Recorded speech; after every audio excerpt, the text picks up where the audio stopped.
E aí, pessoal, já estamos online?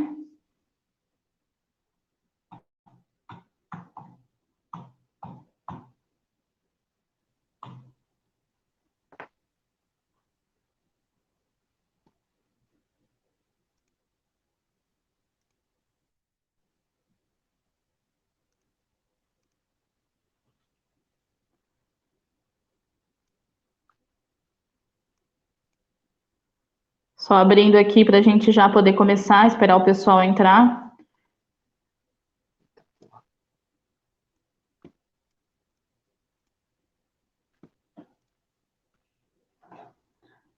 Entrando aí, pessoal, para a gente já poder começar a live sobre o ensino EAD, mas a mensalidade de presencial. Que história é essa? Que luta que os estudantes têm tocado aí nas universidades privadas Brasil afora? Daqui a pouco a gente já vai começar.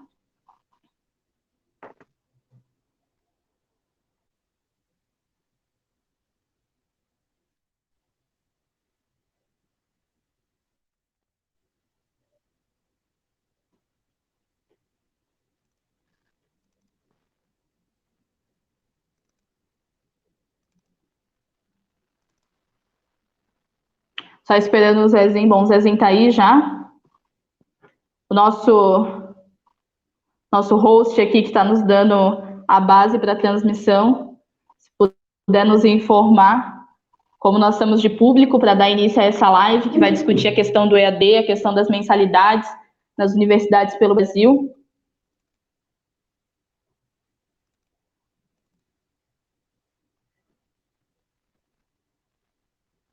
Está contando com a ajuda aí do nosso amigo Leonardo Ratão, está nos dando a estrutura aqui para poder fazer essa live. Bom, vamos dar início então, né? Já estamos aí com 4 minutos do início do horário marcado.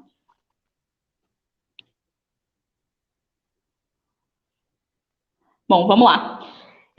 Então, pessoal, bom, primeiro agradecer a presença de todos que estão aqui participando, tanto o pessoal que está nos assistindo, quanto os nossos convidados de hoje, né? Como eu disse, essa live, ela foi chamada para a gente poder discutir essa questão do EAD, das mensalidades das universidades.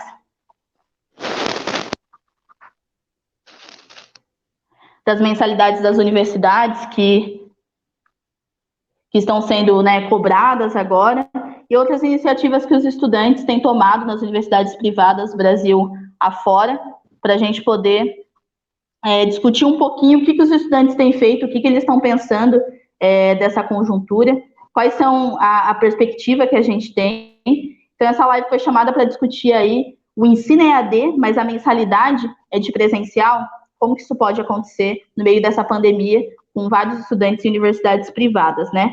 Então, agradecendo a presença de todo mundo, gostaria aí de apresentar os nossos companheiros que vão debater, os militantes aí que vão contribuir com a gente, dizendo qual a situação na universidade deles. Bom, a Marina Cordeiro pode dar um oizinho para a gente ali. Marina, ela é estudante de arquitetura na Docton, em Minas Gerais, né? Vai contribuir com a gente com a experiência lá da Docton, mais especificamente em Juiz de Fora, né? O João Guilherme também está por aí. João Guilherme, dá um oi para a galera saber quem é tu. Estudante de Direito da Multivix, no Espírito Santo, lá em Vitória, né?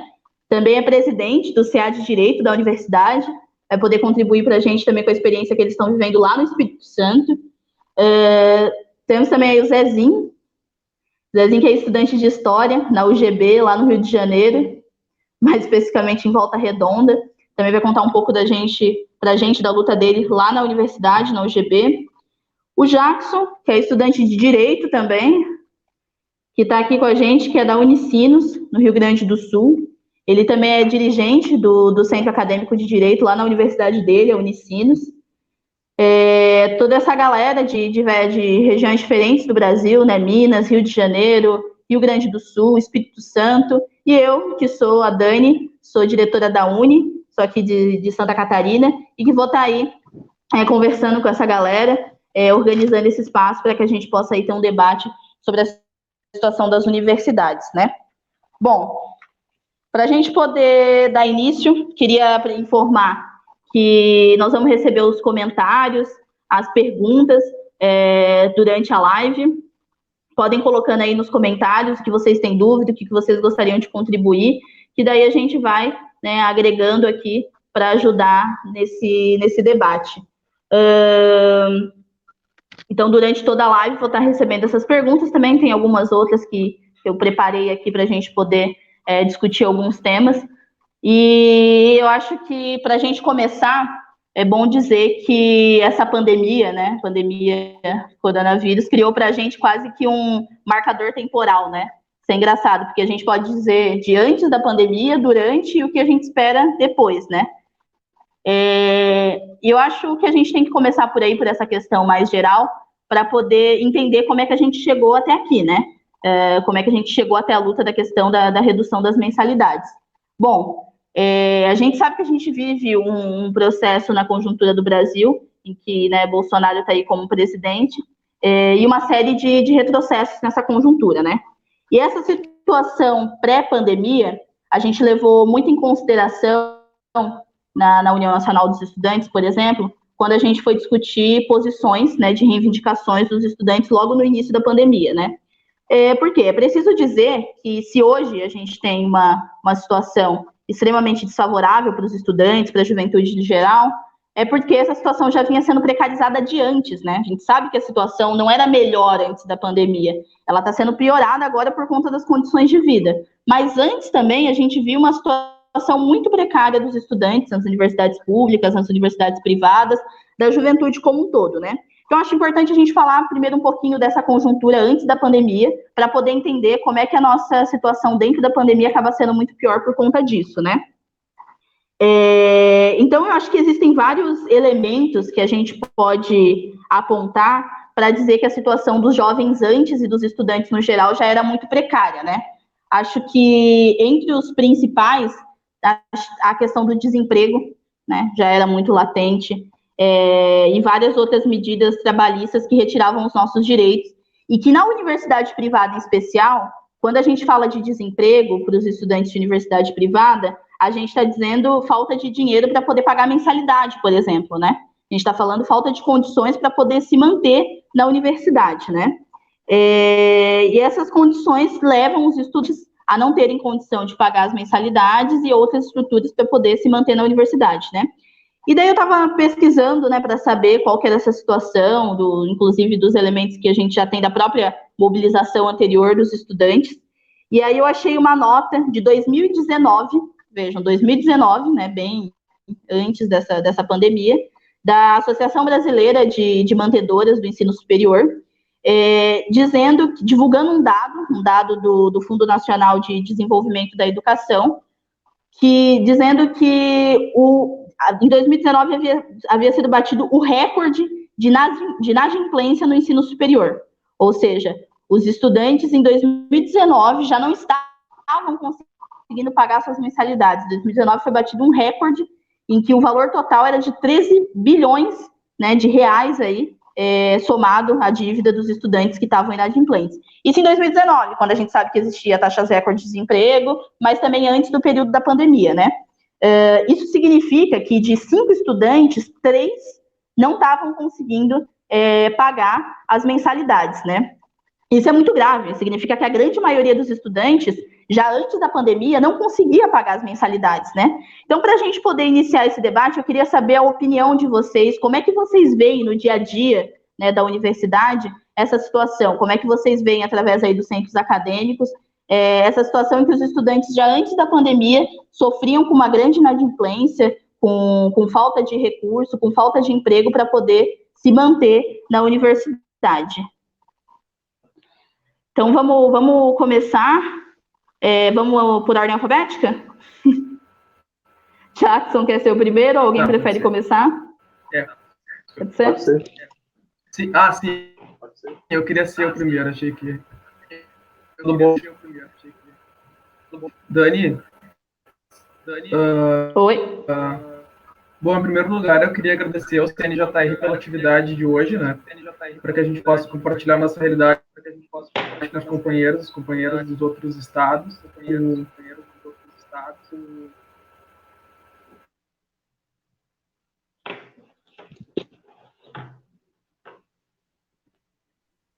Aqui pareceu que ele caiu, hein?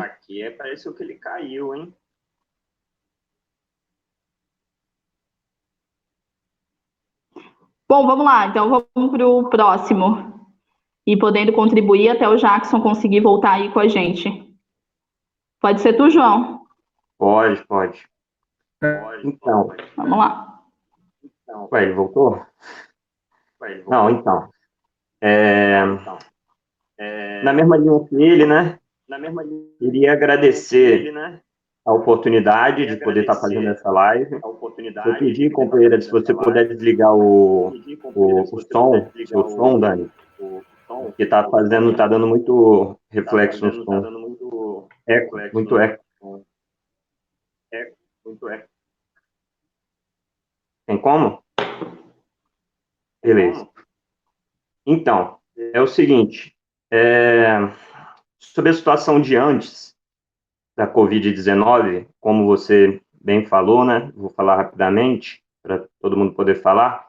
Realmente a situação já estava horrorosa para a maior parte dos estudantes da rede privada, né?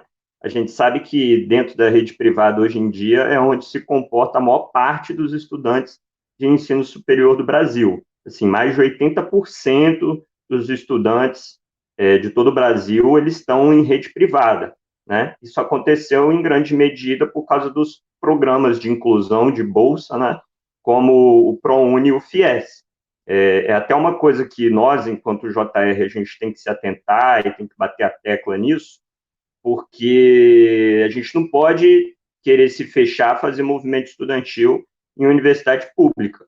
E a prova de que a gente não se fecha isso, né, como a gente vê de forma recorrente acontecer em alguns casos, é o fato da gente estar fazendo essa live hoje. A gente busca construir uma intervenção dentro do movimento estudantil nas redes privadas, que é onde está grande parte dos estudantes.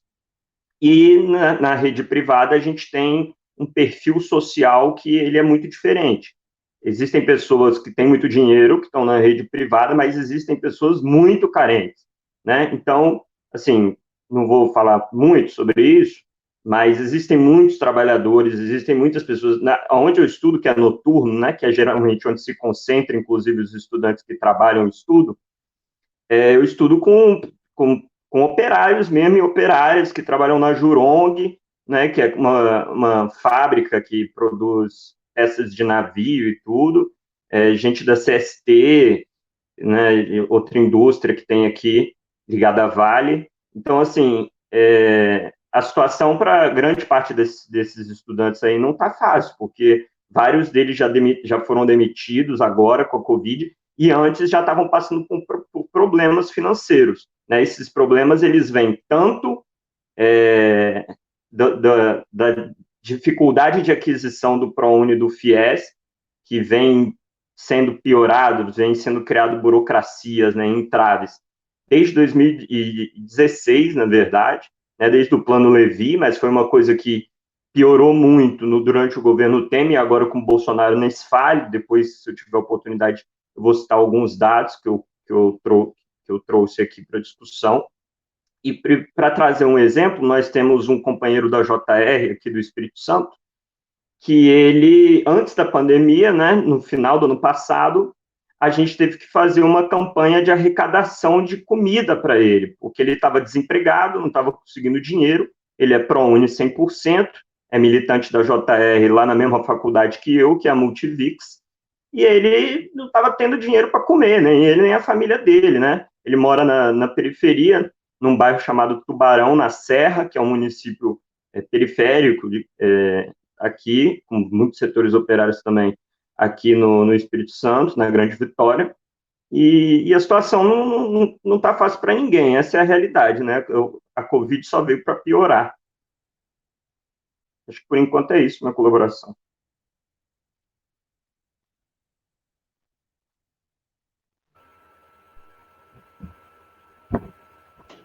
Obrigada, João. Gente, esse ponto que tu coloca, que 80% dos estudantes das universidades privadas, nos traz uma realidade de que na universidade privada, então, a maioria dos problemas, né? Porque é onde se encontra a massa dos estudantes que estão no Brasil hoje. Então, todos esses estudantes estão dentro de uma conjuntura de desemprego, de falta de oportunidades e de várias outras coisas que colocam uma série de problemas no cotidiano, né? Então, se 80% dos estudantes estão nas universidades privadas, realmente, muitos dos nossos problemas também, né, estão, e a gente, ao longo do debate, vai conseguir ver isso. Quem quer ser o próximo? Jackson, quer voltar a falar? Tu caiu aquela hora?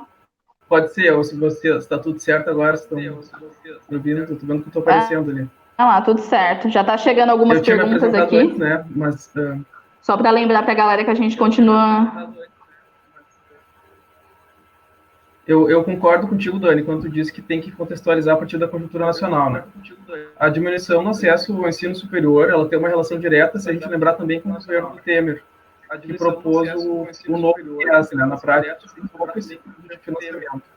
Aqui na minha região, por exemplo, em Porto Alegre, que tem várias universidades, né? Claro, em todas as regiões metropolitanas do Brasil, mas eu destaco 3, que é a Fevale, a Unicinos, que é a universidade que eu estudo, e a UBRA, que elas são mais relevantes em termos de número de estudantes que tem. E nenhuma delas aderiu ao novo FIES.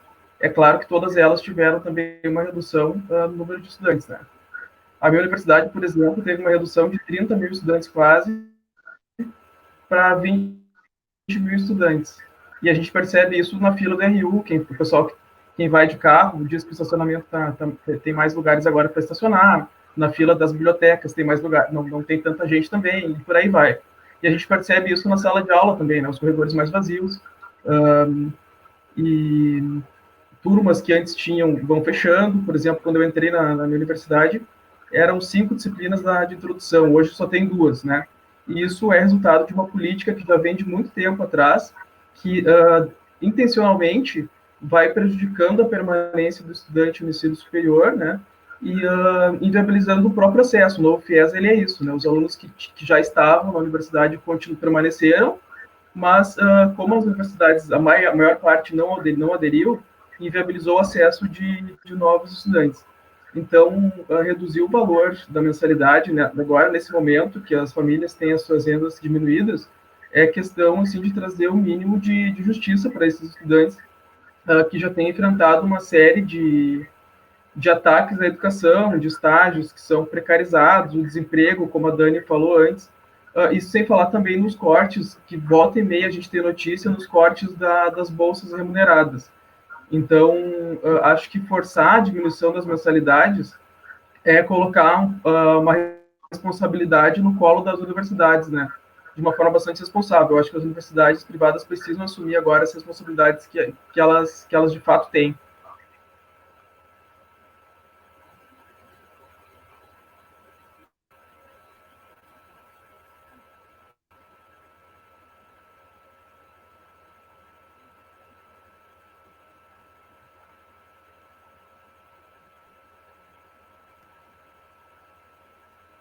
Realmente, Jacques, tem razão que antes inclusive no próprio processo de precarização das próprias universidades, da forma de acesso, o novo FIES e outras medidas, eles já vinham trazendo uma realidade que permitia que menos estudantes acessassem as universidades, né? E se acessam, se deparam com uma estrutura muito mais precarizada.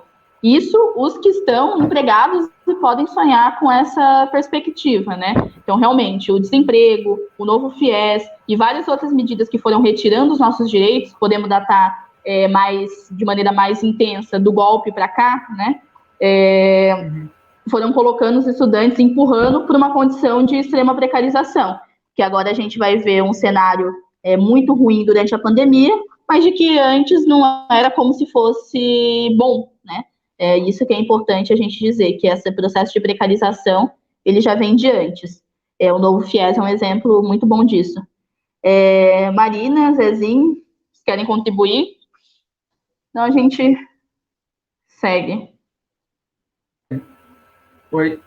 Tem um ponto aqui que eu acho importante falar, que eu acabei esquecendo, que é sobre a questão do desemprego na juventude. Tu falou antes também sobre a inadimplência. Claro. Tem um levantamento agora da Uni, essa semana, que é um comunicado, na verdade, que 41% dos estudantes relataram que vão ter problemas para fazer o pagamento das mensalidades. Quer dizer, a pandemia, como tu bem falou antes, pouco alterou essa realidade, porque os dados que tu tinha trazido antes não fazem tanta diferença pós e antes pandemia, né? E a questão do desemprego, aqui na região também há muito tempo. Sim. Só para finalizar, que aqui sempre a gente tem notícia, toda semana agora, principalmente, de que firmas fecham e 200, 500. Tem uma empresa que fechou esses dias, aí foram 600 trabalhadores despedidos. E o quanto desses trabalhadores são jovens, né? O quanto são estudantes. Então, claro, essa realidade ela já vem de muito tempo atrás, né? Só que ela tem se aprofundado muito tempo nesse momento agora. Não, exatamente. Enquanto tu caiu, eu comentei com eles, não sei se tu chegou a ouvir, mas que, levantando dados sobre a situação das universidades privadas antes da pandemia, para a gente fazer esse comparativo, a Associação Brasileira de Mantedoras do Ensino Superior, em 2019, disse que a inadimplência, né, dos estudantes que não conseguem pagar a mensalidade havia batido um recorde, né? Ou seja, algo por volta de 13 bilhões de reais acumulava as dívidas, né? Eles diziam que a cada 5 estudantes, 3 não conseguiam pagar as mensalidades. Isso em 2019, né? Então a situação já vinha crítica. Agora depois eu ia comentar sobre isso, mas aproveita. Queria trazer um dado. Essa ideia. Aproveitando que saiu recentemente uma nota, né, dessa mesma associação, dizendo que em São Paulo, por exemplo, aumentou em 71% o nível de inadimplência nas unidades de ensino superior. Então, vejam, né? A situação já batia recorde em 2019 e só vem piorando. Esse é um dado de abril. Então, na primeira quinzena de abril, a gente já sentia aí os efeitos desse processo da pandemia, que vai precarizar ainda mais, colocando mais pessoas nas ruas e tudo, desempregados, né? Como o Jackson bem colocou. João? Não, é porque você citou aí um artigo interessante. Dani, eles estão pedindo para desligar o microfone quando alguém estiver falando, entendeu? Todo mundo desligar por causa do eco. Seguinte, queria recomendar também, para quem tiver interesse no tema, um artigo que o Luan Cupolilo, que foi um companheiro da JR também, ele escreveu e que está disponibilizado no site da Corrente do Trabalho, né? É um artigo com o nome A Crise do FIES. É um artigo do ano passado, de julho, e que também traz muitas informações interessantes sobre isso, né? Sobre essas questões que estão sendo colocadas. Então, só para vocês terem ideia, que fala que em 2019 foram apenas 38 mil novos contratos de financiamento estudantil do FIES, né? Contra 732 mil em 2014. Né? Nós voltamos ao mesmo patamar, na verdade, de 2009. Né? Isso tem acontecido devido a uma política constante, tanto do governo do Temer, agora com o governo do Bolsonaro, de realmente destruição do FIES e do ProUni. Né? O ProUni, a gente sabe que ele é uma bolsa que ele foi cortada em muitas vagas, né? Muitas pessoas não conseguem mais ter acesso a ela. E no caso do FIES, foram criados vários empecilhos e foi intensificado absurdamente os juros que são cobrados em cima dele. Quer dizer, é realmente um programa que está sufocando a pessoa e que tira delas a perspectiva de poder ter um curso superior, né? Principalmente dos estudantes mais pobres, dos estudantes de classe trabalhadora. Então, eu queria recomendar esse artigo por conta disso. Eu acho que ele traz ferramentas interessantes para a gente poder ter um panorama da situação antes da crise do Covid, porque é um artigo de 2019.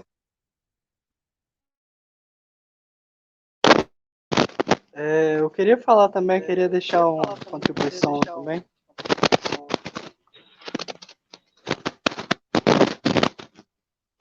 Tá todo mundo escutando? Tranquilos? Um sinalzinho de joinha aí. Beleza, então. Como aí os companheiros falaram, as universidades privadas, ao contrário do ensino fundamental e do ensino médio privados, né, elas concentram uma grande parte aí de trabalhadores que, além de estudantes, eles estudam e trabalham ao mesmo tempo, e muitos trabalham para pagar suas mensalidades. Aí isso entra também até numa pergunta que foi feita aí no Facebook, que eu gostei muito, do Paulo Henrique, PH, nosso grande PH, que ele perguntou qual é a importância dos CAs e dos DCEs dentro das universidades privadas. Assim, cara, DCAs e CAs combativos dentro da universidade privada é muito importante porque, além, assim, como eu falei, os caras são trabalhadores, eles são operários, são estudantes que trabalham de Uber, são estudantes que trabalham no iFood, entendeu? Então, além dessa exploração que eles lidam no trabalho, eles ainda têm que lidar com a ganância dos barões do ensino também.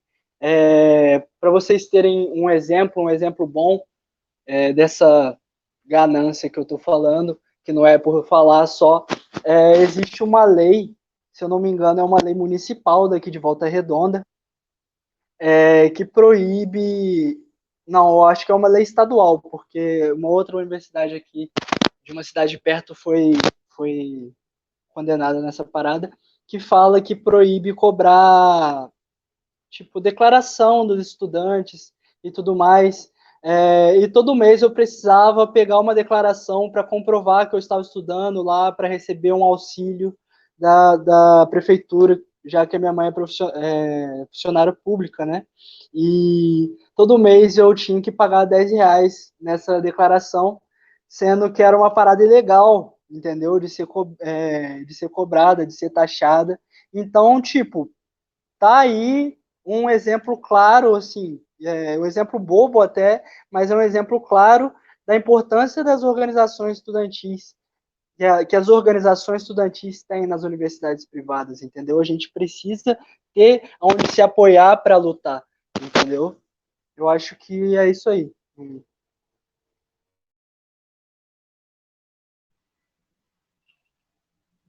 Não, aproveitando essa deixa da pergunta do PH e do próprio debate que o Zezinho abre, vamos entrar na questão, né, do período durante já a pandemia, né, quando a gente entrou na situação da pandemia. Acho que já deu para a gente conseguir entender bem que o período antes, né, datando aí governo Bolsonaro, governo Temer e outras coisas e outros momentos, né, a gente tinha uma juventude, e principalmente os 80% que estão na universidade privada, como bem o João colocou, numa situação já crítica, né, sem emprego, ou tendo que passar pela situação do novo FIES, ou várias outras, como o Jackson colocou, que 40%, que diminuiu drasticamente a entrada dos estudantes na universidade dele por conta dessas medidas, né? Acho que já deu para ficar bem claro para nós que o período antes da pandemia, que a gente vivia até alguns meses atrás, ele já estava bem crítico para a juventude, ele já era uma situação de muita precarização.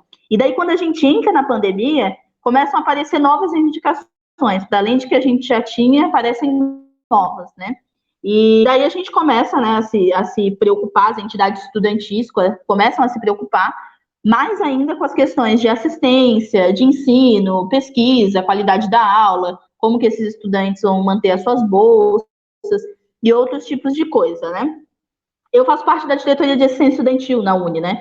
E nós lá conseguimos lançar uma posição logo de início na pandemia, no dia 20 de março, né? Colocando esses pontos que eram nossas preocupações e que ainda são, porque a situação fica muito mais difícil quando a gente está num governo que não defende os nossos direitos, pelo contrário, retira mais os nossos direitos, né? Então, no dia 20 saiu essa nota da diretoria de assistência, mas também saiu uma nota da diretoria de privadas da Uni, né? Que hoje a gente sabe que é a principal entidade estudantil dos estudantes, criada pelos estudantes, né? Saiu essa nota da diretoria de privadas, fazendo exigências, né, várias exigências dos estudantes de universidade privada pelo Brasil. Entre elas, a principal, né, o motivo, inclusive, da nossa temática, da nossa discussão aqui hoje, é a questão da redução das mensalidades, né?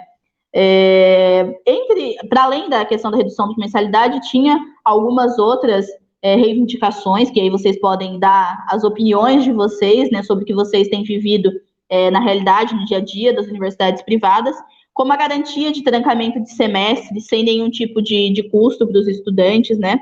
E também garantia garantir isso para os estudantes que não podem continuar as aulas, muitas vezes por falta de estrutura ou outros motivos. Não cobrar, de modo geral, falta, reprovar esses estudantes por falta, né? Divulgar amplamente as formas de aula EAD, né? E tentar democratizar isso o máximo possível para que a maior quantidade de estudantes que queiram continuar suas aulas possam acessar. Entre outras reivindicações que tinha nessa nota da diretoria de privadas da Uni no dia 20/3. Bom, além dessa nota exigindo a redução das mensalidades e outros pontos, foi também lançado pela Uni, vocês devem saber melhor do que eu, inclusive, um abaixo-assinado pela redução das mensalidades, né? Que até a última vez que eu consultei tinha mais de 40 mil assinaturas, né? A gente sabe que não tem só o abaixo-assinado nacional da Uni, mas também as universidades locais fizeram vários, né, abaixo-assinados como forma de mobilização também. E daí eu queria saber de vocês, né, o que vocês pensam, né, sobre essa carta de reivindicações que saiu da Uni, da diretoria de privadas, como é que está sendo essa luta pela redução das mensalidades nas universidades de vocês, pela qualidade do ensino, quais são as iniciativas que vocês têm tido, quais são as vitórias que já aconteceram. Então a gente queria saber um pouquinho de como é que está a luta hoje nas universidades privadas a partir dessa discussão da redução das mensalidades. Quem gostaria de começar? Jackson, novamente? Oi, Dani. Sim, agora com essa situação do isolamento do coronavírus, a gente tem mais um desafio, que é fazer com que a universidade tenha uma postura de compreensão de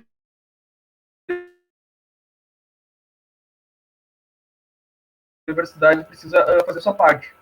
A realidade das universidades privadas, eu acho que os companheiros que falaram agora até do perfil esse do estudante trabalhador, que é aquele estudante que trabalha durante o dia, estuda, mas que fazem uma grade fechada, então paga uma mensalidade.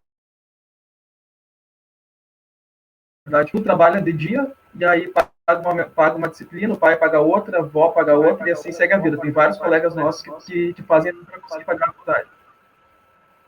Então, com a questão do isolamento, a renda das famílias diminuiu, né, drasticamente. E aqui no estado, principalmente na minha região, que eu falei antes já sobre a crise que a gente tem, a realidade é essa de trabalhadores que não vão conseguir mais pagar a mensalidade, né? Então, considerando todo esse contexto, a gente acredita que a universidade precisa fazer né, a sua parte, tendo esse viés de compreensão. Por isso, a gente articulou com os outros diretórios acadêmicos e centros acadêmicos, inspirados na experiência do companheiro lá do Espírito Santo, que a gente e vimos que tinha dado certo, para que esses diretores puxem o abaixo-assinado para a universidade reduz o valor da mensalidade. Né? Comparando o valor da disciplina presencial ao EAD, para que, se isso não for possível, na mesma proporção da rede tem com manutenção, folha de pagamento e essas coisas. E nessa mesma abaixo-assinado, a gente pede para que a universidade não cobre a multa de cancelamento de matrícula. Alguns estudantes faziam uma colega nossa, que é inclusive companheira da Leopoldo, engenharia. E aí, ela mora na casa do estudante, aqui da Unicinos, que é perto do campus, inclusive, e lá ela tem acesso à internet, porque é dividido o valor entre os moradores, mas ela não tem computador. Ela acompanhava as aulas pelo celular. Então, imaginem como que é uma pessoa que cursa engenharia, que precisa daqueles softwares, aqueles programas lá da engenharia, acompanhando uma aula pelo celular. É praticamente impossível, né? Então, ela ligou para a universidade para cancelar a matrícula, porque agora não tem mais o atendimento presencial, né? Aí ela ligou para o atendimento da universidade, cancelar a matrícula, e foi informada que para cancelar, como as aulas já haviam começado a multa, no valor de 10% do total daquela disciplina, do total do semestre inteiro daquela disciplina. Então, por isso, a gente incluiu nesse mesmo abaixo-assinado, além da redução das mensalidades, também a isenção desse valor de multa, né, que a universidade não cobra essa multa por cancelamento. E na primeira semana, logo quando a gente lançou, várias pessoas já mandavam mensagens para o diretório acadêmico, lá para a nossa página, perguntando o que a gente ia fazer enquanto DA, se a gente ia cobrar da universidade a redução dos valores das mensalidades. E aí a gente foi acompanhando o que os alunos estavam pedindo, o que estavam querendo, e lançamos esse abaixo-assinado. Logo na primeira semana a gente conseguiu mais de 500 assinaturas, logo nos primeiros dias, e a ideia é chegar a alcançar 1.000 assinaturas, talvez mais até agora, a sexta-feira, que é o dia que a gente tem programado para entregar para a universidade o nosso pedido.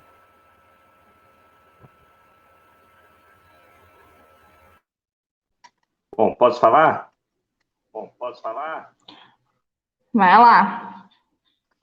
Então, primeiro eu queria mandar um salve aí para a galera do Espírito Santo que está assistindo, né? Um pouco barrista aí. Estou vendo aqui o Yuri, Brenda, Matreceno, estamos juntos. Bom, sobre essa questão aí das mensalidades, né? Ô, Dani, tá dando eco de novo, hein? Então, é o seguinte, no Espírito Santo a gente está passando por um processo bem interessante, que eu vou aproveitar a oportunidade aqui para compartilhar com vocês. Desde que surgiu essa questão da pandemia, que a faculdade, a maior parte das faculdades, acho que todas as faculdades privadas aqui, elas passaram da modalidade presencial para a modalidade EAD. Eu soube, né, que no caso das redes públicas, a posição da JR e das demais organizações, também da esquerda, do modo geral, tem sido pela suspensão das aulas, e essa é a opinião dos estudantes também. Só que, nas faculdades privadas, a opinião dos estudantes é um pouco diversa dessa. A maior parte dos estudantes nas privadas tem optado por não suspensão das aulas, mas pela continuidade na modalidade EAD mesmo. Aí existem algumas questões para isso, né? Existem as questões de ordem financeira, tem muita gente que trabalha e paga a própria faculdade, então está com medo de perder o emprego.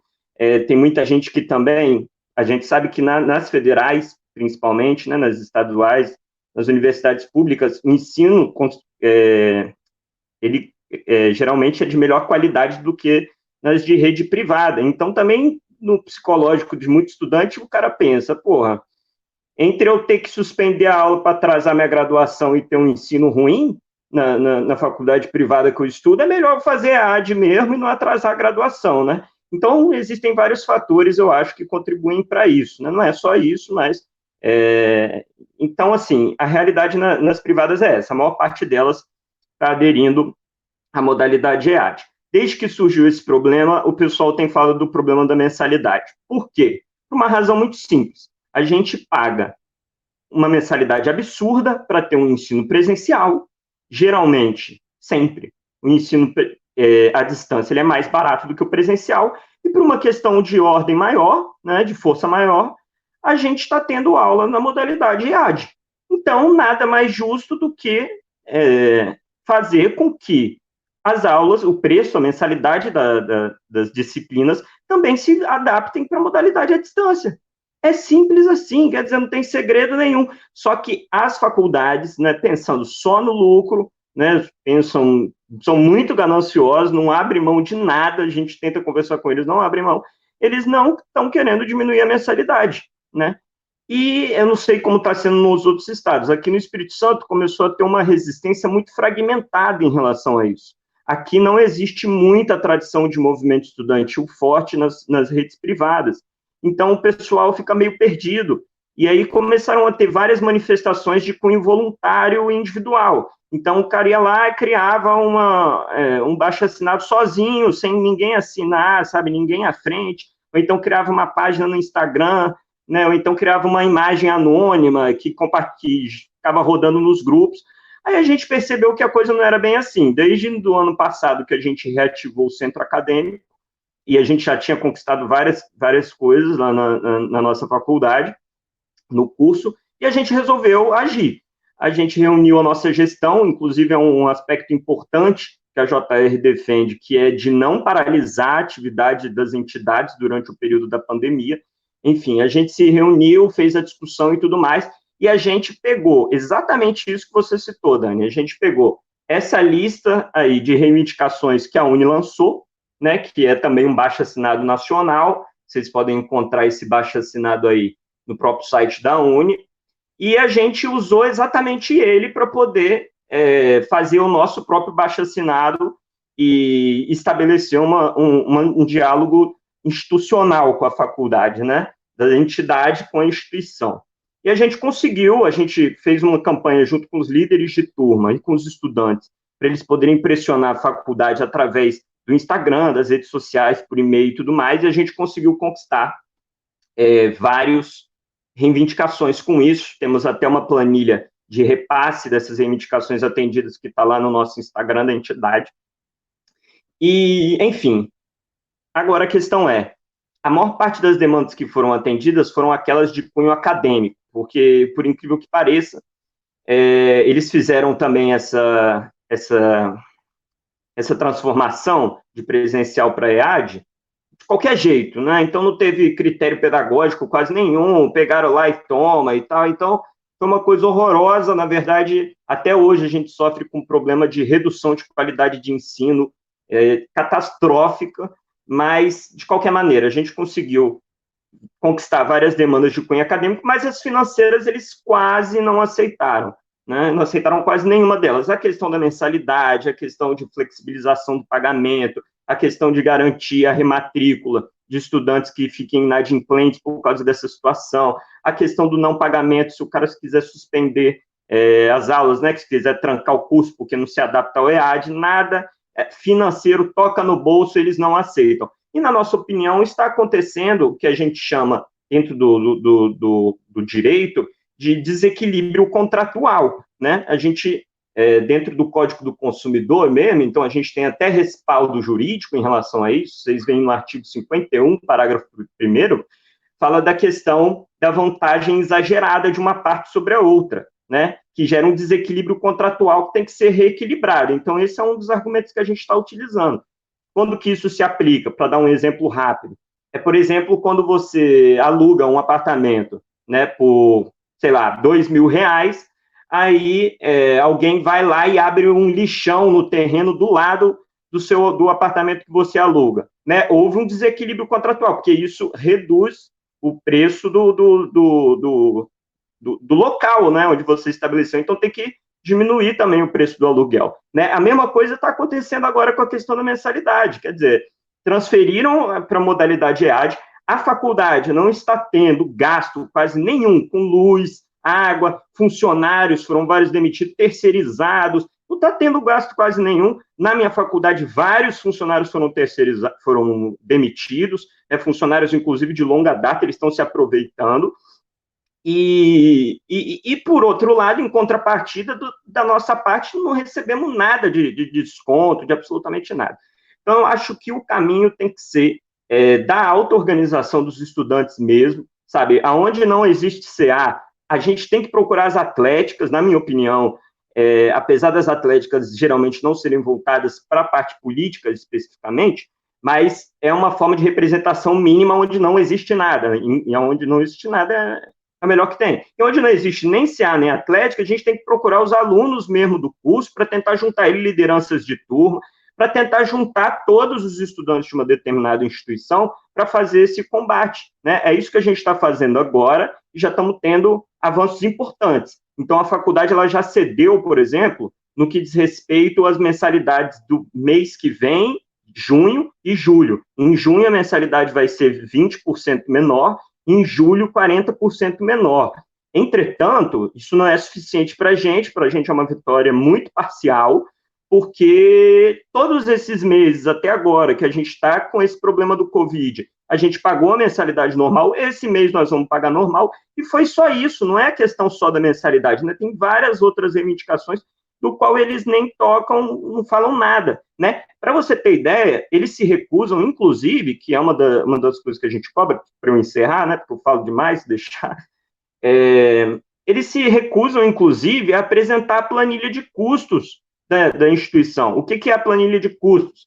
Toda faculdade privada, na verdade, toda instituição de ensino privada, até ensino fundamental, médio, tudo, e de ensino superior, sempre que quiser aumentar a mensalidade, tem que apresentar uma planilha de custo, certo? Explicando, mostrando, comprovando, mediante essa planilha, aonde é que se justifica esse aumento, né? Então, ela tem que apresentar isso todo ano, quando ela aumenta a mensalidade. A lei que fala sobre isso é a Lei 9.870, de 99, certo? E essa planilha está formalizada também.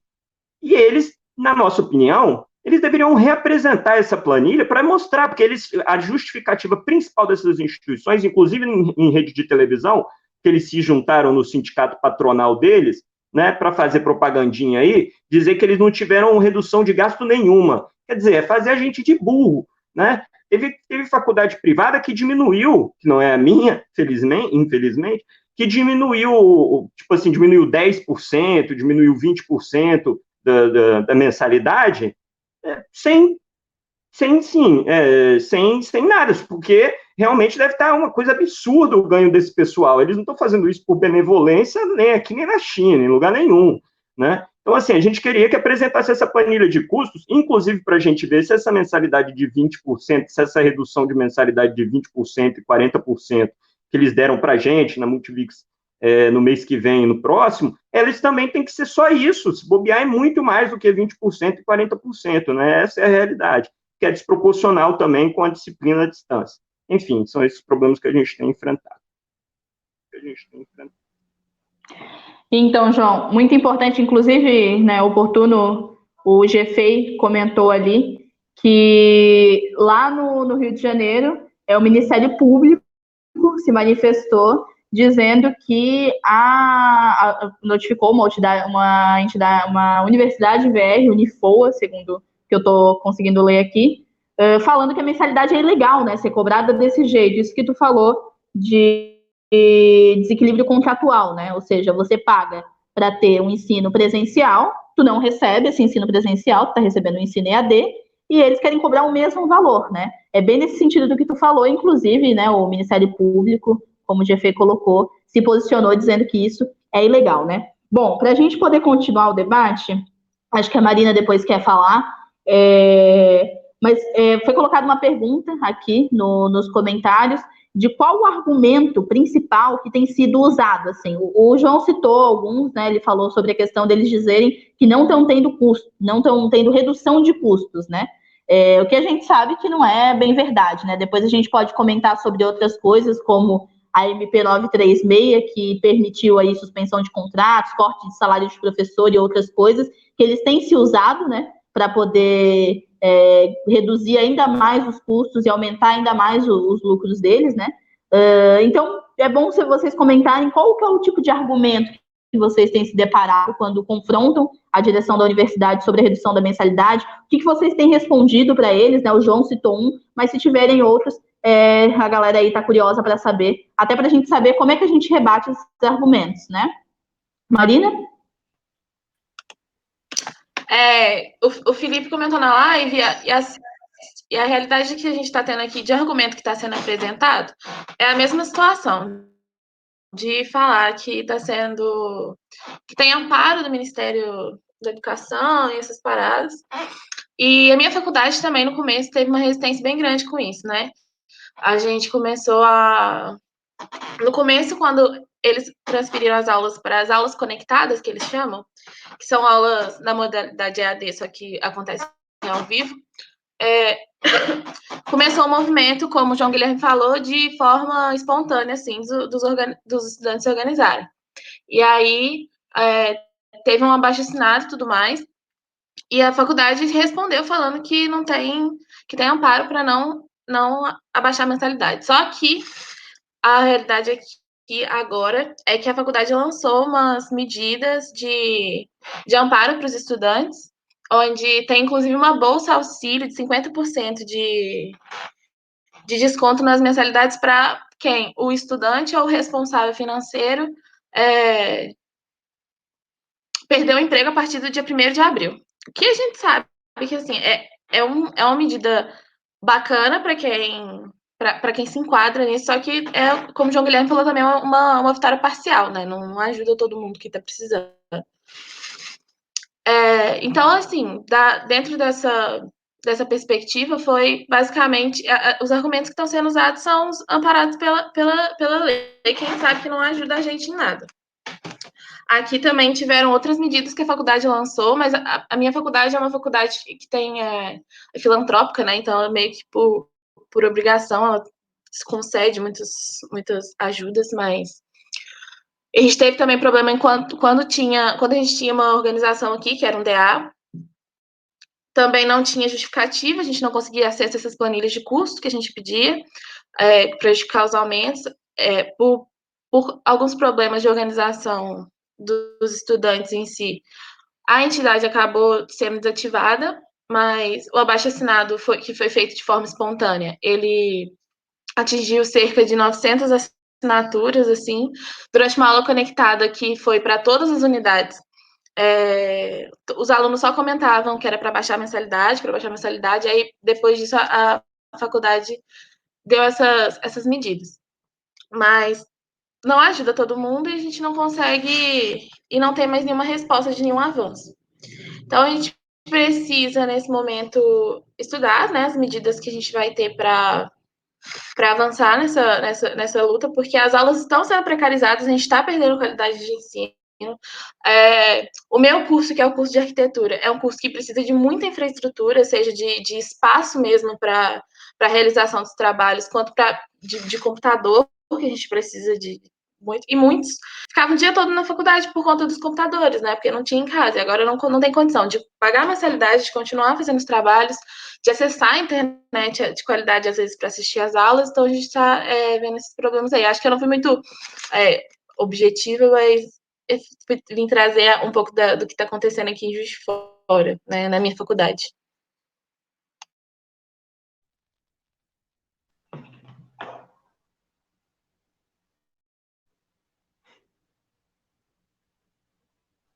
Acho que tem um elemento muito importante nessa fala da Marina, que ela disse que houve redução, 50%, que não é pouca coisa, né, podemos dizer. Talvez seja até mais, como o João já nos alertou, né, se eles disponibilizassem a planilha de custos, que é lei, como o João falou, a gente poderia ter melhor noção disso.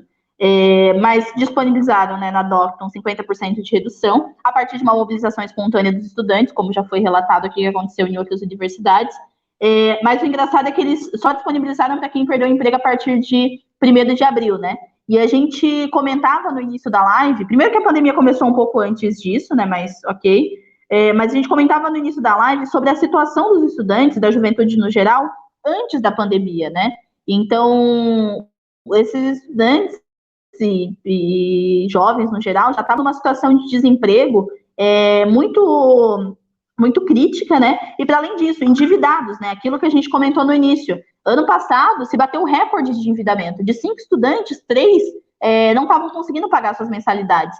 Então, foi uma situação que piorou com a pandemia, mas que já vinha de antes. Então, abater a mensalidade apenas de quem ficou desempregado agora não resolve o problema, porque o estudante que ele estava vivendo de bico antes, estava fazendo trabalho informal, estava procurando emprego, porque ele já não estava empregado, agora ele fica impossibilitado pela pandemia.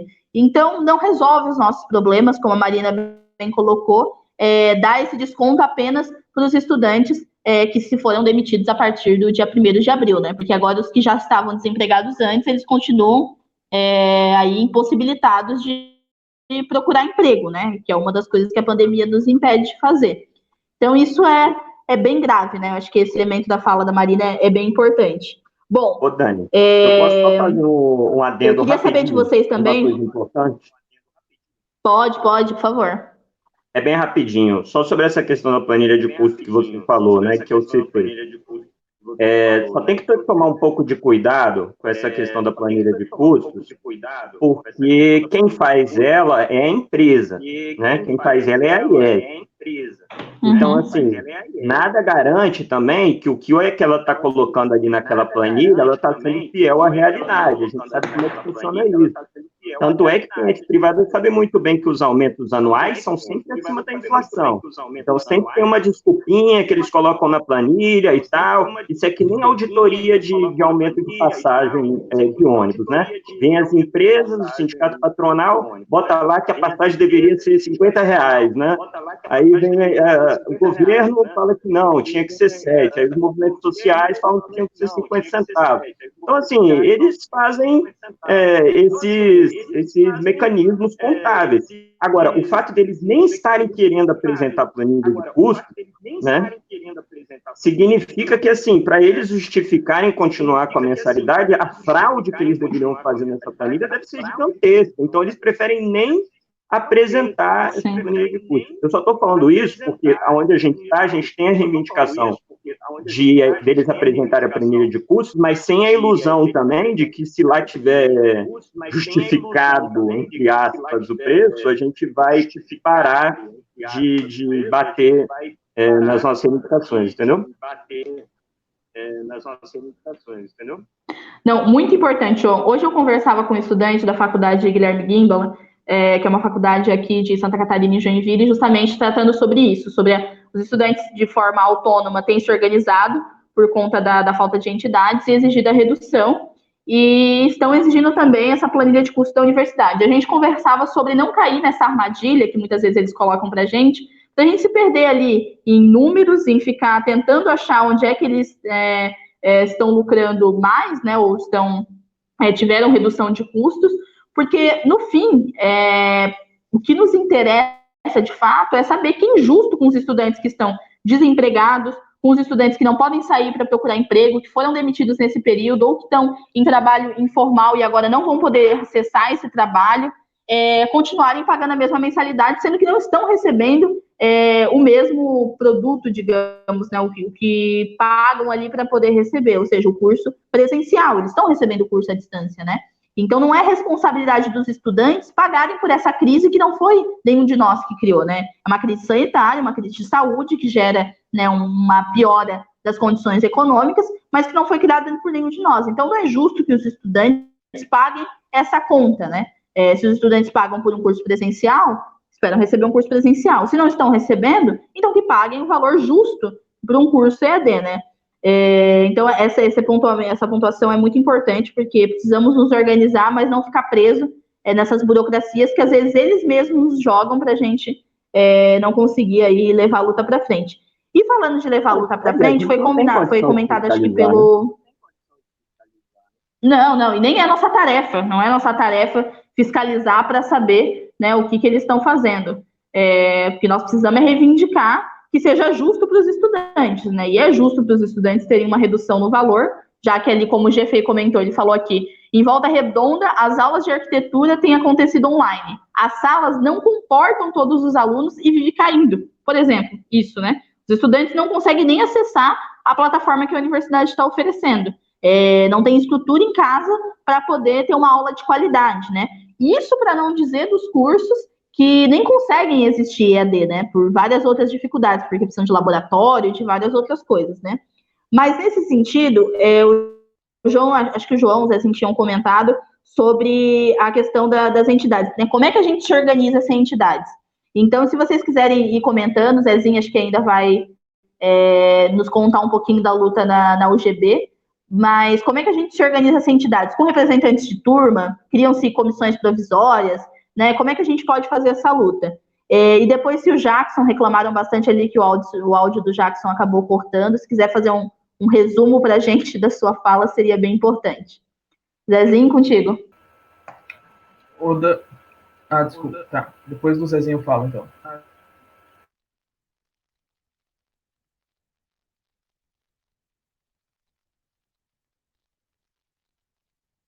Ô, Zezinho, tá mutado aí, hein, mano? Na verdade, não tava não. Acho que é o problema no fone de ouvido. Vocês estão conseguindo me ouvir agora? Beleza, show. Então, eu ia falar da UGB, que assim que eles soltaram a notificação ali, quando começou mesmo a pandemia, eles soltaram na conta oficial do Instagram algumas imagens, assim, tipo, informativas de como seria dali para frente, e ali já veio uma enxurrada de comentários negativos ali, questionando o valor da mensalidade. A gente vai fazer EAD? Se a gente vai fazer EAD, não tem sentido a gente pagar a mensalidade integral, né? Aí já começaram também a surgir abaixo-assinados também espontâneos, igual o João falou, que estavam pipocando assim, tipo, a galera começando a fazer espontaneamente, sem ninguém à frente, entendeu? Surgiu num polo lá da UGB, que é em Barra do Piraí, que é uma cidade aqui próxima também, no sul fluminense. Ele chegou a 1.500 assinaturas, se eu não me engano, reivindicando a redução da mensalidade, né? E, bom, é basicamente isso que a Dani estava falando aí, na questão de pagar por um serviço que a gente não tem acesso. Então, a gente, além da aula presencial, a gente não tem acesso aos laboratórios, a gente não tem acesso à biblioteca, tem a questão da frequência também. Como vai ser medida a frequência dos alunos que não podem participar dessas aulas, por algum motivo maior?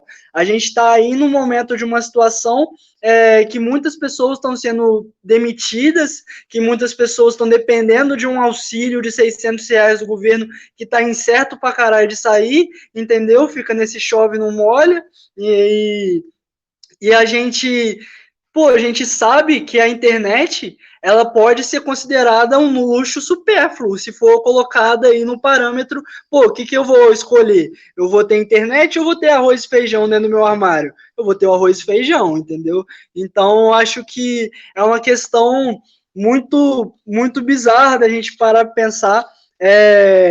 Tem gente que está fazendo, tem uma companheira nossa aqui que está fazendo aula por 3G, horrível, entendeu? A conexão vive caindo. Tem gente que não tem notebook, como eu estou fazendo a live aqui, por exemplo, vocês estão vendo que eu estou movendo toda hora, eu estou fazendo a live pelo celular, eu não tenho notebook. Imagina você formatar um trabalho acadêmico no celular, né, meu querido? Não tem como. Não tem como nem você ler os PDFs, na minha opinião. Eu acho que, assim, é um saco ler PDF no celular, já requer uma paciência de monge, e uma visão muito aguçada também, que às vezes a maioria pode não ter. A gente não teve resposta também sobre as reivindicações que a gente fez sobre a manutenção das bolsas. A gente fez uma reivindicação, né, só para vocês saberem, que era de que o estudante que fosse obrigado a trancar a matrícula, quando ele retornasse, ele tivesse o direito à bolsa que ele tinha, entendeu? Por exemplo, eu que tenho 50%, está estabelecido, lógico, no meu contrato, que se eu trancar ou se eu reprovar, eu perco esses 50% de bolsa. Porém, numa situação como essa, que é uma situação aí ímpar, né? Eu acho que dar uma flexibilizada nessa situação seria justo com a gente, né? Conforme a galera tava falando aí da diferença, né? Eu esqueci o termo que o João utilizou agora, mas enfim. Só para esclarecer também a informação que o Jeffrey deu sobre, e mandar um salve também para a galera lá de Volta Redonda que está assistindo. E a informação que o Jeffrey deu sobre o Ministério Público ter autuado a Unifoa foi relativo à cobrança ai, meu Deus do céu, eu esqueci o nome. Relativo à cobrança eu esqueci o nome da parada, cara. Perdi agora. Agora já era. Mas enfim, não é relativo à cobrança da mensalidade. É relativo a outra parada que eu já tinha falado e que agora fugiu da minha cabeça e eu não tô lembrando o nome, por mais que eu me esforce. Desculpa, gente. Perdão de verdade. Mas, bom, a gente está tentando se organizar aí, a gente está pensando em fazer, já entrando um pouco aí nesse gancho aí que a Dani deu, e aproveitando que eu já estou na fala, a gente está tentando organizar comissões, né? Porque o DCE também, lá também não... Declaração, isso. Muito obrigado, Jeffrey. Declaração, é relativo à cobrança das declarações. É ilegal e o Ministério Público atuou à universidade em relação à cobrança das declarações. E como eu ia dizendo, a gente está tentando montar comissões, porque o DCE também não deu uma resposta efetiva depois da resposta intransigente que a faculdade deu. Tipo, ele até chegou a soltar algumas reivindicações, que era óbvio as reivindicações dos estudantes, né? Mas depois a faculdade soltou uma resposta assim, tipo, nós não vamos fazer isso, pronto, acabou, e o DCE não se manifestou. Então, a gente está indo nessa aí de montar uma comissão, de ir atrás de atléticas, de CAs formados, ir atrás do próprio DCE, entendeu? E estimular essa conversa, esse diálogo, né, com os alunos, para pressionar mesmo a instituição a atender as nossas reivindicações. Acho que é isso, nessa linha aí que a gente está procurando se organizar por aqui.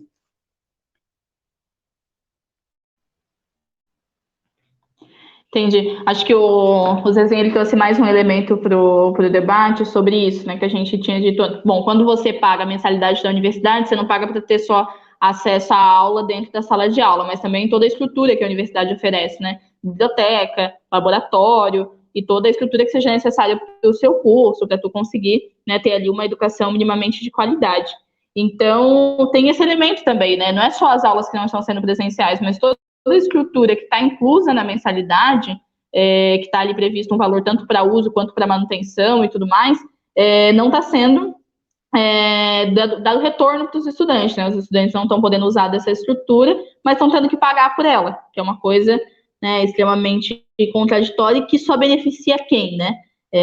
O Jackson, acho que ele está com problema na conexão, mas enquanto ele não volta, eu acho que a gente poderia comentar um pouquinho sobre, acho que o Zezinho já tinha falado sobre isso, a quem que beneficia esses lucros, né? Porque ao mesmo tempo que os estudantes batem recorde de inadimplência em bilhões e bilhões de reais, não consegue a grande maioria pagar as mensalidades, antes da pandemia e agora piorando ainda mais, os grandes, né, o Zezinho usou um termo, chega a ser engraçado, tubarões do ensino, né, que são esses, que a gente poderia dizer que são conglomerados educacionais, né, que são grandes grupos educacionais que concentram aí, né, o poder sobre as faculdades privadas, tem um certo monopólio, Croton, Estácio e outras, e que, ao mesmo tempo que os estudantes batem recorde em inadimplência de bilhões e bilhões de reais, essas empresas batem recorde em lucro, em bilhões e bilhões de reais também, né? Então, quem é que lucra com isso no fim, né? Não é, com certeza, o estudante que está aí lutando por uma coisa justa, né? Que é reduzir a mensalidade se o serviço que está sendo ofertado não é o mesmo. Bom, o Jackson voltou. Se ele quiser fazer para a gente um resumão do que foi a fala dele no início. Sim. Eu não sei, eu tô com um problema na minha internet, eu tô tentando até coloquei no Wi-Fi ao invés do 3G para ver se melhorava, mas não sei se falhar de novo a minha fala, vocês, quem quiser saber, acompanha uma parte, mas quer saber a continuação ali, me procura depois no Facebook que eu respondo sem problema. Eu tinha comentado antes sobre a situação aqui da minha universidade, que é a Unicinos, em São Leopoldo. Falei sobre a questão do FIES, fiz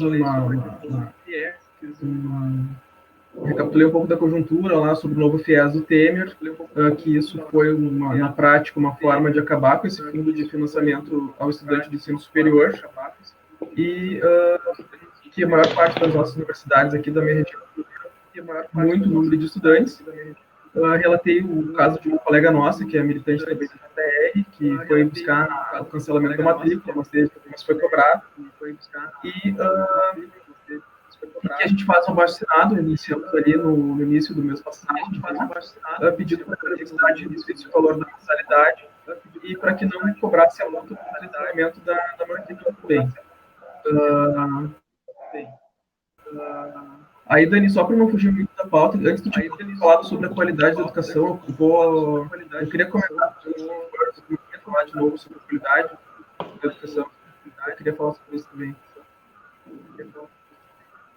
Que a gente tem visto um esforço por parte dos professores em continuar as aulas. para continuar no ritmo mais normal possível. Inclusive, tem uma resolução da Unicinos que diz que os professores devem fazer aula síncrona, que é aquela modalidade de aula em que o aluno participa online no mesmo horário da aula que seria, então, a aula presencial. Inclusive, na nossa universidade, desculpa, já é outro, não é porque tem porque está parada no MEC. Lá eles dizem que como as aulas não são por tutores, mas por professores, continua sendo por professores.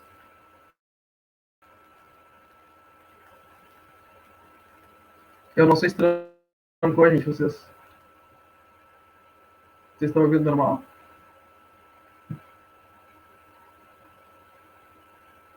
Tá. Bom, esse modelo de aula ele tem funcionado relativamente bem. A gente percebe que os alunos têm acompanhado esse método de ensino de aula síncrona, mas, por outro lado, a gente sabe também que esse modelo de aula de aula à distância tem as defasagens de ensino que são características das aulas EAD, embora a universidade diga que não é EAD. Só que a gente tem uma preocupação maior ainda, que é as práticas. Como a gente sabe, boa parte dos alunos terminam a graduação, passam por toda a graduação sem ter tido experiência em estágio extracurricular. Então, a experiência que eles teriam de prática, de fazer um olho no olho, para quem é da área da saúde, por exemplo, são nas cadeiras de estágio obrigatório. Mas como a gente está em nosso curso de Direito, Psicologia, Serviço Social, entre outros cursos, tem trabalhado com casos hipotéticos. E isso não é a mesma coisa, sabe? Não é a mesma coisa que trabalhar na cadeira prática. Então, não sofrimento ali, e ao mesmo tempo em que isso é um sintoma uma doença maior, social, que diz que a gente tem que se formar logo, também é normal do curso. E antes o companheiro falou alguma coisa sobre o FIES, e eu fiquei pensando nos alunos que têm um prazo para dilatar o FIES, que é de 1 ano. Então, não tem nenhuma recomendação de como a universidade deve proceder, caso o aluno queira, em razão do isolamento social e da suspensão das aulas, de como que ele faz se ele quiser dilatar por mais 1 ano o FIES, né? Então, também é uma preocupação que os alunos do FIES têm. É mais uma que eles têm, né? Depois vai ter a dívida do FIES, mais uma preocupação que eles têm é essa, né? Se tiverem que cancelar a matrícula agora, como que eles fazem depois para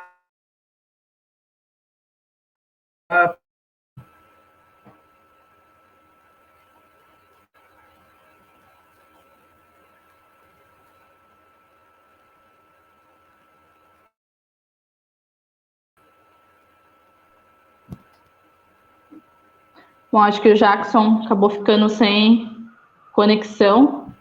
Que pena, muito importante esse assunto do FIES, que estava pautando para a gente. Jackson, tá aí? Sim, Dani. Não, eu terminei ali quando eu falei sobre a dilatação do FIES. Tá certo. Bom, acho que a gente já pôde entender aula, que... Pode comprar depois,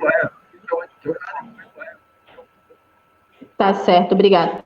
Bom, acho que a gente já conseguiu entender que houve um processo de mobilização em algumas universidades impulsionado pelas entidades, em outra, e na grande maioria, pelo que eu tenho visto na fala de vocês e também pelo que eu tenho acompanhado, de forma autônoma, né, dos estudantes se sentindo lesados por conta de não haver a redução da mensalidade, e outros direitos, como está listado ali na nota da Uni, que vocês comentaram, sobre a possibilidade de trancamento, sobre a questão de não reprovar ninguém por falta, e outros pontos.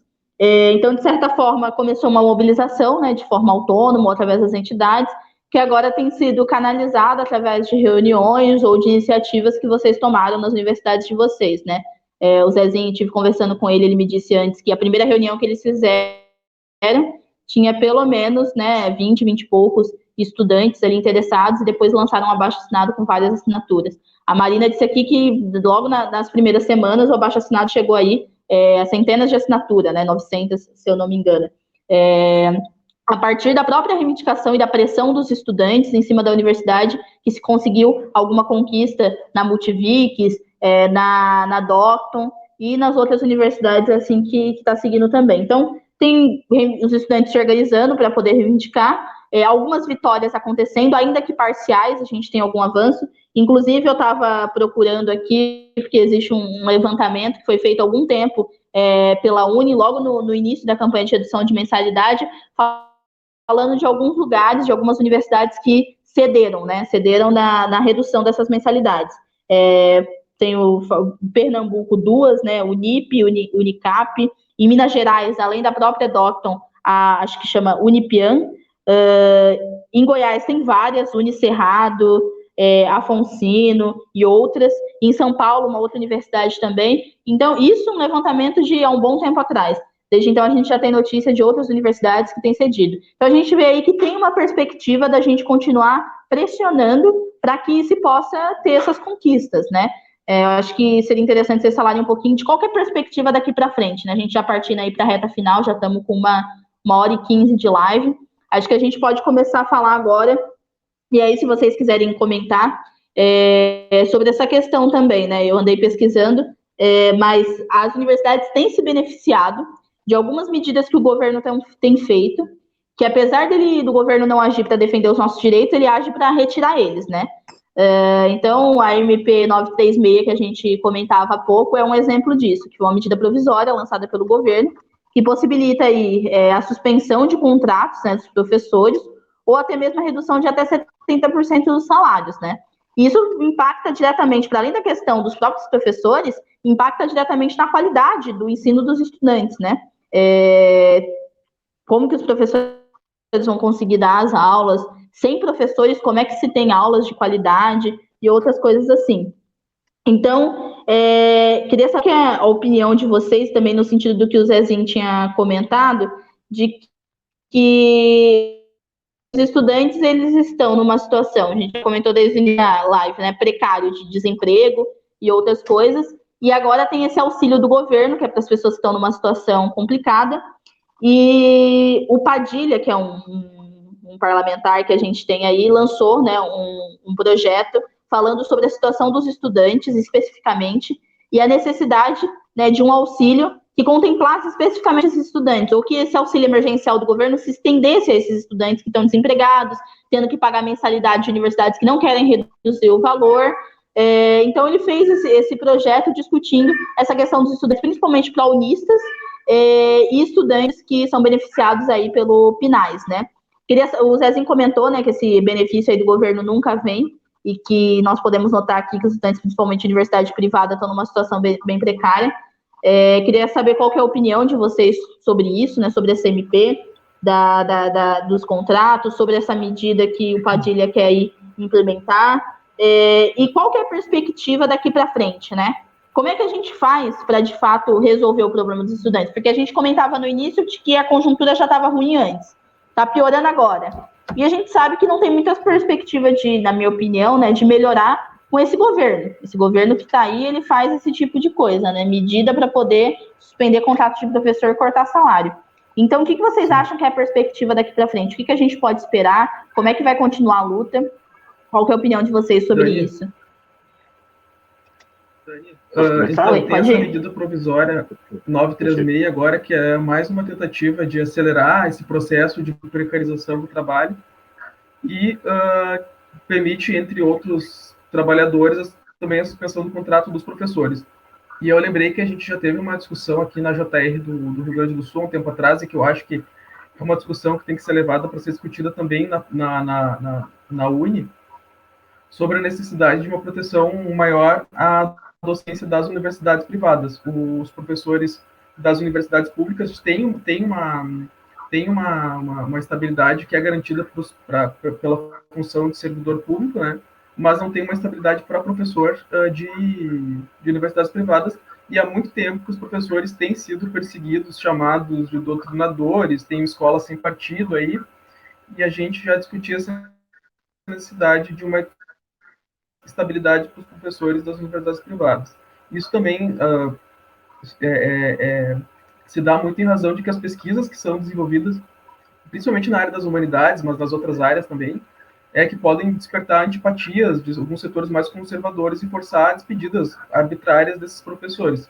Então, considerando que os professores precisam de segurança para atuarem com liberdade, que isso tem relação também com a qualidade do ensino, a gente acredita que precisa ter uma forma de garantir em lei que essa proteção em forma de estabilidade para os professores ela exista. Tu falou sobre a perspectiva, né? Eu vi antes uma pergunta da companheira Márcia, que é do JR aqui de São Leopoldo, falando sobre quais são as pautas prioritárias em razão do isolamento, né?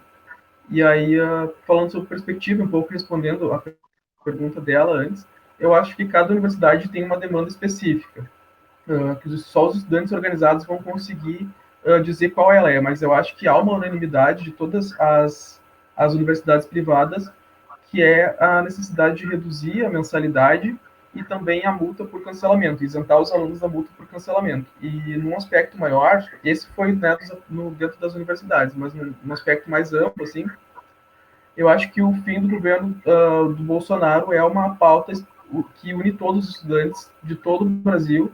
O debate sobre o perdão da dívida do FIES também é uma pauta que eu acho que vai se intensificar em razão desses estudantes que vão se tornar inadimplentes a partir de agora.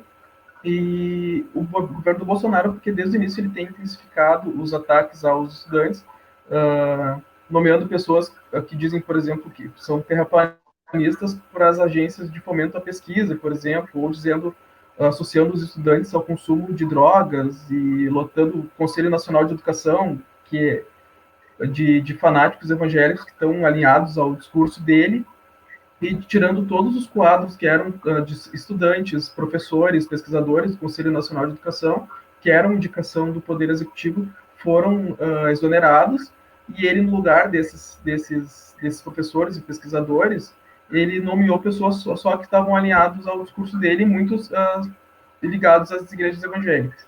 Então, agora, em razão do isolamento, eu acho que não teve uma política também específica para os estudantes. Agora começa a se discutir a questão do auxílio emergencial para os estudantes, como a Dani falou antes, né?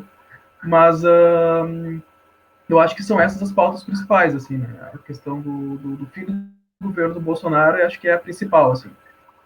Também foi falado do auxílio emergencial, né? Que não, até hoje tem gente esperando, e junto nesse cenário todo, ele tem gente que está perdendo, às vezes, a única renda que tinha, que era o valor da bolsa de R$ 400, que também foi cortada pelo governo. Então, acho que não tem outra discussão para melhorar as condições de vida dos estudantes que passe fora da discussão do fim do governo do Bolsonaro.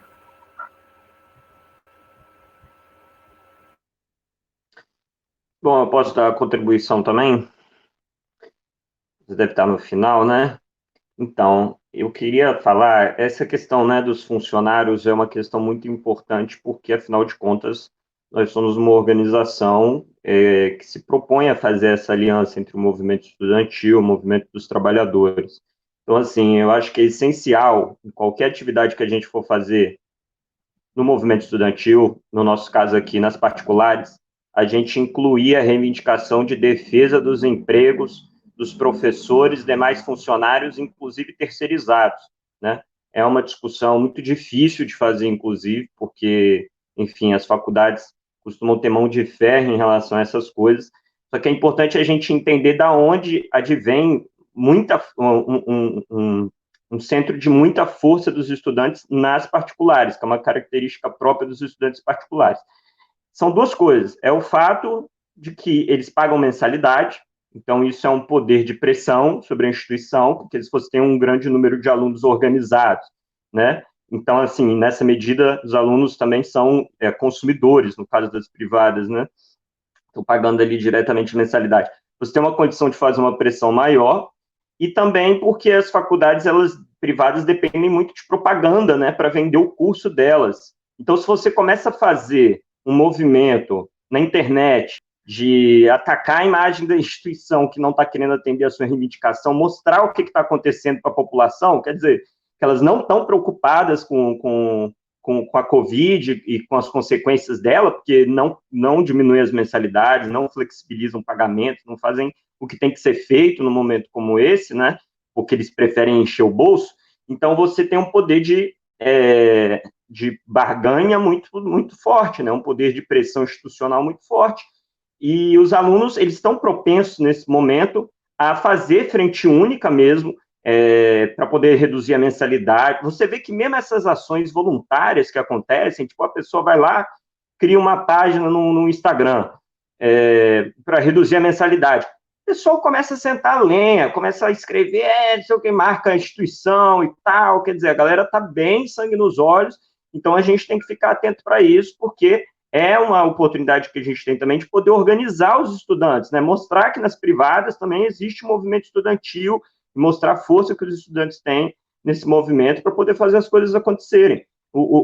Inclusive, em relação a essa questão da propaganda, muitas instituições têm uma política de terror em relação a isso. Quer dizer, eles processam todo mundo que fala mal em qualquer rede social da instituição. Agora, uma coisa é uma pessoa fazer isso sozinha, outra coisa são várias pessoas, né, fazendo isso. Eu quero ver eles processarem todo mundo. Por isso que a ação também não tem que ser individual, não tem que ser voluntária, né? Tem que ser uma ação em conjunto, tem que ser através das entidades, onde não tiver entidades, através dos alunos se reunindo de vários cursos, há formas de você encontrar, se reunir via Skype, via internet, né, via rede social, e, infelizmente, o CINI, assim, essa questão das mensalidades e das outras reivindicações é o cinismo habitual desses patrões, né, que a gente pode sempre ver. O cara, tipo, eles pegam e falam que, não, mudamos para a modalidade EAD, mas a qualidade de ensino é a mesma, né, aí depois, não, mudamos para a modalidade EAD, mas os gastos continuam os mesmos, né? Às vezes, até quando eles reduzem, eles falam, não, reduzimos, mas os gastos estão iguais. É claro que não está, todo mundo sabe que não está, a gente tem que abrir o olho para relação a isso, porque estão passando a perna mesmo, e só a gente organizado para a gente poder fazer justiça, tanto para nós, que somos, na verdade, quem mais está sofrendo com as consequências dessa pandemia, né? E isso que o Zezinho falou, inclusive, é muito importante. A maior parte dos estudantes aí no Brasil todo não estão conseguindo participar efetivamente dessas aulas EAD, né? No caso da minha faculdade mesmo, você pega uma aula e uma sala que tem 100 alunos, né? Tem disciplina que tem 100 alunos, você entra na aula da EAD, tem 16 pessoas, né? Aí você vai ver, os estudantes não querem ter aula? Não, não é isso. É porque o cara está desempregado e está trabalhando agora com Uber Eats, né? Igual um colega meu lá. Aí eles substituíram todas as avaliações de prova, por trabalhos, por entregas de trabalhos. Pô, mas aí são 3 trabalhos por disciplina, são 7 disciplinas, né? E fica muito trabalho para fazer, fica mais de 21 trabalhos para fazer, cada trabalho é um mais complexo do que o outro, né? E ainda por cima, você nunca sabe qual a data do negócio, porque um professor manda por e-mail, o outro manda por portal, aí tem outro que cria um grupo no WhatsApp para dizer, quer dizer, fica tudo espalhado, ninguém sabe nada. Você acha que o trabalhador que trabalha com Uber Eats 13 horas por dia tem condição de acompanhar um negócio desse? Não tem. Esse colega meu, por exemplo, que eu estou citando aí, né, com ele aqui na cabeça, ele já largou, já falou, não, desisto, não vou conseguir, sabe, e teve que trancar. Então, muita gente está passando por esse tipo de situação. Só para terminar, comentando sobre essa emenda, queria dizer que existem vários projetos de leis em vários estados que estão falando sobre a questão da diminuição da mensalidade, então cada militante aí tem que ficar de olho aberto, porque provavelmente saiu notícia sobre isso no seu estado, então procure saber, que é uma das formas de pressão. Essa emenda, especificamente que você falou, para quem quiser procurar aí depois na internet, na verdade, é a emenda 13 do deputado federal Alexandre Padilha, que é uma emenda ao projeto de lei 873 do Randolph, que versa justamente sobre isso, expandir o auxílio para outras categorias. Aí o Padilha vem querendo que também expanda, com essa emenda, né, para que também expanda para os estudantes que são beneficiários do FIES e ProUni. Nada mais justo, porque na maior parte desses locais também, só você receber ProUni, só você receber FIES, não é o suficiente, porque você não tem permanência de estudo, não tem moradia, não tem alimentação, não tem transporte, não tem nada de qualidade, você recebe só Beleza, você tem às vezes 100% de bolsa no curso, isso não garante que você vai conseguir estudar. É o caso do Dário, que é o companheiro que eu falei aqui da JR do Espírito Santo, que a gente teve que fazer uma campanha de arrecadação de recursos para ele poder se alimentar, porque a família toda dele estava desempregada. Agora me diz, quem consegue estudar passando fome? Ninguém consegue. É esse tipo de aluno que precisa desse auxílio. Então, corretíssimo, Padilha, propondo esse projeto de lei aí, essa emenda no projeto de lei do Randolph. E, para finalizar, tem também o projeto de lei do Rogério Carvalho, que também é senador pelo PT, Sergipe, que propõe reduzir a mensalidade em 30% do ensino fundamental e médio. É isso aí. São formas de pressão. Tá certo, então, João. Fora a forma de pressão. Bom, muito obrigada. Não sei se o Zezinho ou a Marina querem acrescentar mais alguma coisa, mas para a gente já partir aí para, finaleira, já estamos numa 1h30 de uma live, de um debate muito produtivo, né? A gente pode ver aí a situação em várias regiões do país, em várias universidades, que os estudantes estão se mobilizando, estão obtendo vitórias. Ainda os que não obtiveram continuam na mobilização, impressionando cada vez mais, e muito provavelmente vão ter uma vitória no próximo período, ainda que seja parcial, e que a gente tenha aí um caldo de mobilização que nos mostra que o problema é esse governo, como vários colocaram aqui, né?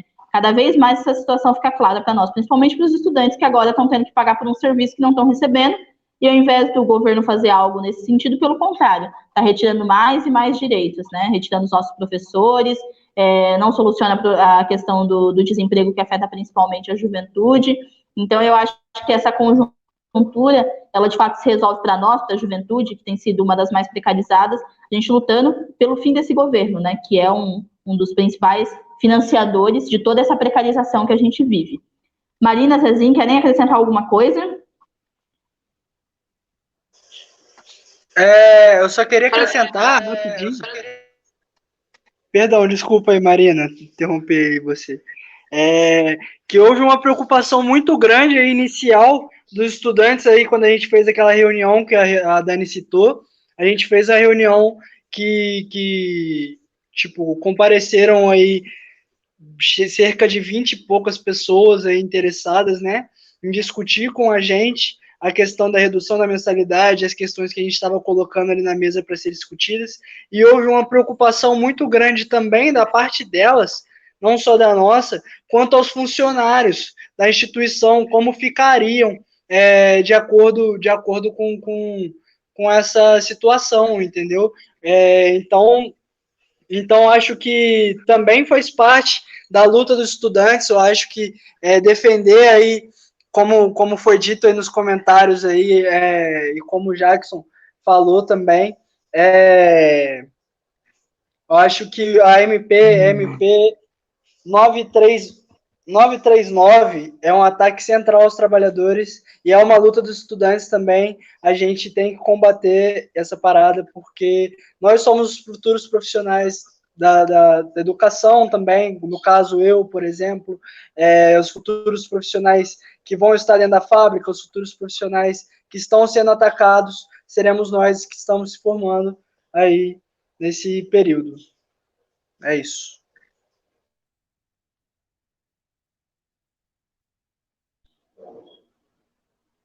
Marina, quer contribuir com alguma coisa? Ou os meninos deram conta aí do debate? Eu só ia falar que o que eu tenho para complementar é fora o governo Bolsonaro.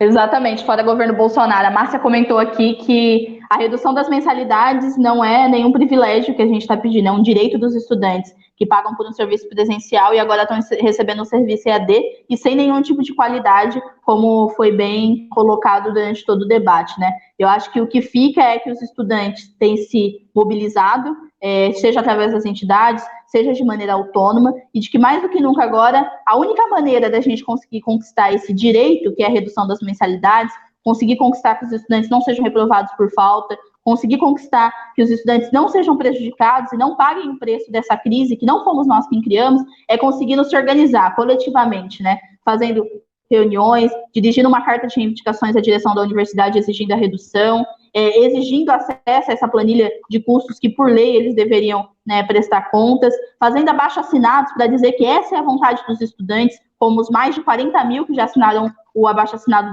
da Uni, ou os 900 da Docton, ou os 10 mil da UNA, que é uma outra universidade em Minas Gerais, e de vários estudantes do Brasil que têm se mobilizado. E a gente sabe, com esse governo não dá. O governo Bolsonaro, as instituições de ensino, os tubarões do ensino que a gente comentou aqui, os donos desses grandes conglomerados educacionais, eles seguem a cartilha aí desse governo, que é o mesmo governo que deixa a juventude morrer de fome, morrer no meio dessa pandemia, sem emprego, sem nenhum tipo de condição de vida para poder continuar aí estudando, né?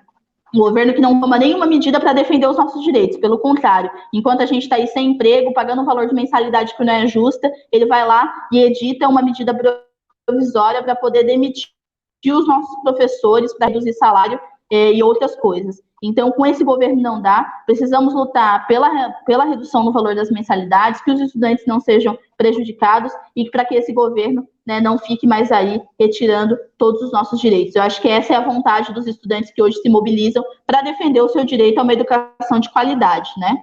Então é isso, muito obrigado a todo mundo que participou, todo mundo que comentou, que fez perguntas. Nem todos os comentários e perguntas a gente conseguiu aqui responder ou falar a respeito, mas eu acho que foi uma live muito produtiva e que a gente pode fazer outros espaços de debate para acompanhar essa luta que só cresce, que é em volta da redução das mensalidades, da resistência dos estudantes nas universidades privadas. Muito obrigada, Marina, muito obrigada, Jackson, Zezinho, João Guilherme, todo mundo que assistiu, e nós seguimos na luta, lutando pela redução das mensalidades e pelo fim desse governo. Obrigada, galera. Tchau. O governo Bolsonaro. Bora, governo Bolsonaro. Governo Bolsonaro. Bora, governo Bolsonaro.